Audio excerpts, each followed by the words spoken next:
Fazin-khiba thadokhanba Amit Shahgi khutta lei amuko. Union Home Minister Amit Shahgi wahai khonjel amana Kuki singna fazin-khiba maitai na ha ani khudakta thadokhanba ngami Central Lengang drama sanabiranu drama tokpiro haina All Manipuri United Club Organization amuko gi President Phairojam Nando luwang na phongdorakle. Ngasi Imphal gi Kwakaichel da leiba amuko gi office da amuko poire leimaren marai pai bi apunba Manipur All Manipur Women's Volunteer Association amwo bhana sinduna pangthokiba paumisinga unabada amuko gi President Phairojam Nando luwang na hai haukiba thangja numit September 25 da Kangpopi gi maikai da leiba Kaithel manbida army gi recruitment yawgani haina satkibani haiba Thawbal area dagi maitai naha ahumbu masak khangdaba Kuki singna fasin khraba matungda maitai naha amabuna thadoralaga sanman khaiba maitai naha ani buna phajinuna thamkhraga haujuk phawda thadoraktaba si laibak thibani Kuki singna maitai naha ani phajin khre haibasi India lenga ki Ministry of Home Affairs na ningthina khanglabani amadi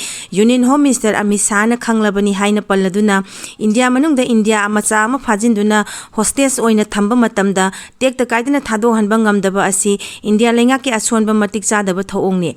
Union Home Minister Amit Shahgi wahai khonjel amana Kuki singna phajinduna thamliba maitai naha ani adu irai laina tekta kaidana thadok hanba ngamgani haujuk fawbada Union Home Minister Amit Shah na phajin khraba maitai naha ani adugi matangda karinguma wafam amata phongdoktana leibagi maram karino haiba wafam mahakna phongdokhe Central Security Force na maitai naha ani asi Kuki singna phajin khraba matungda mafam kadaida thamnbage haibasi ifongphongna khanglaba wafam ni haiba wafam phongdoladuna nandona hai Union Home Minister Amit Shah na Manipur gi irang asi makha asum sangthaduna thamba pamlibra makhoina wakhalon karino haiba Manipur miyangi wahangni haujuk phajin duna lairiba maitai naha ani asi mara lektaba misam oibana atenba matamgi manungda tekta kaidana thadorakadabani haina palladuna makhoibu hostess oina phajin duna thambasu yaroi makhoi phajilaga karigumba kharaga onthok onsin tawnaba asi sumari leinade makhoibu tekta kaidana kannanaba Union Home Minister Security Advisor amasung DGP na maruiba thaudang lawduna fangnaba honagadabani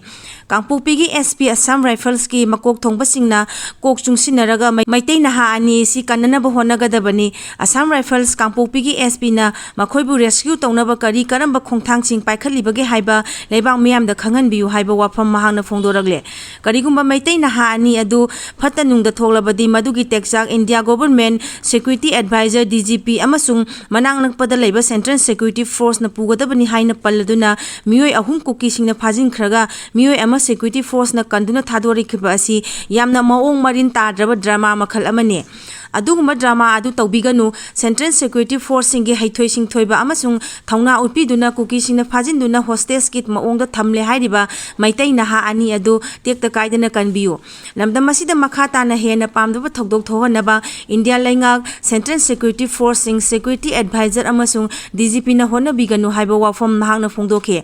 Manipur lenga ki Security Advisor oiriba Kuldip Singha amasung Manipur Police ki DGP Rajiv Singha nasu akan bami yengsangduna lokhon popthongpa thabak lokhalaga Kuki singna haujik phawbada phajinduna leiriba maitai naha ani adubu tekta kaidana thado hanabagi thaurang lokhataba asi amukon akan bamongda kandem tawi haiba wafam phongdoladuna hai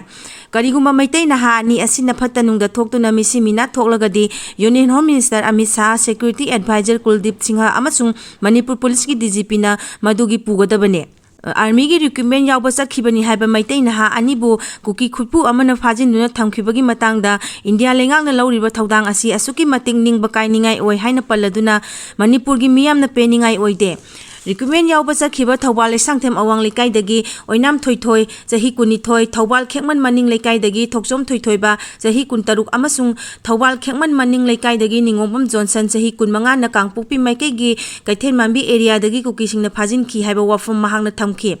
Ningombam Johnson thadolak khrabasu ngasi September 18 gi nungthin phawbada oinam thoithoi amasung thokjom thoithoiba ani di Security Force na kanbang ngamdri haina palladuna Kuki singna phajin khre haiba khangla phawbada gari gi hujik phawbada maitai naha ani adu lenga amasung Security Force na kanbang ngamdribano masigi manungda kari aronba wafam leibage haiba mari leinaba singi maikai dagi wafam ama phawa phongdorakpa leitri haiba wafam mahangna thamki mahangna hai Kuki singna pha khraga mihoi ahum adugi manungdagi Thawbal khekman maning lekai dagi ningobam Johnson Central Security Force na kanbang ngamle oinam thoithoi amasung thokjom thoithoi bachu save oina rescue tawre makhoi ahumak imung manungda tekta kaidana sinaragani haina haukiba thangja numita social media da viral oinasu sandorakhi imung manung da security force na suksoi soidana sinaralgani haina miyamna ngainaduna lainakhi leibak amana leibak amagi miyoibu pharaga hostage oina thambagi moong malemgi atai leibak kharada sanarabasu Manipur gumba India gi state asigi manungda hostage oina thambagi thaong chatharakpa asi India lengangna taraina lohanningde haina palladuna Housing Maitai Naha Ani Kuki Sing the Pazin no Tami Haiba Mapam Asi, Sentence Security Force in the Equal Question do not labor Mapam ni Haiba Wafam Magna Pundoke. Mahang na hai sama na ba mapam amadagi maitai na ha ahum phajin kharga amabuna thadwara laga anibuna phajin no thamlaga lengak ta kariguma makhal akharagi demand tawragle hairiba asi kaya yamna sumbage mamang da kanagumana micham pharaga lengak ta makhoina apamba demand tawbagi thawong asi kaya thengna de lengak ki makok thongba officer ama natraga official ama phajin laga lengak ta demand tawropagi maong natte haina palladuna army recruitment yawba charkhiba miyo sungbu phajin laga thambagi maong asidi yamna wangba terrorism gi thawong amani asiguma terrorism gi thaong sing central security force sing na leiriba area manakta chathakiba asida central security force sing na karisu tawdana yengduna leiba laibak thibani haiba wafam mahangna phongdokhi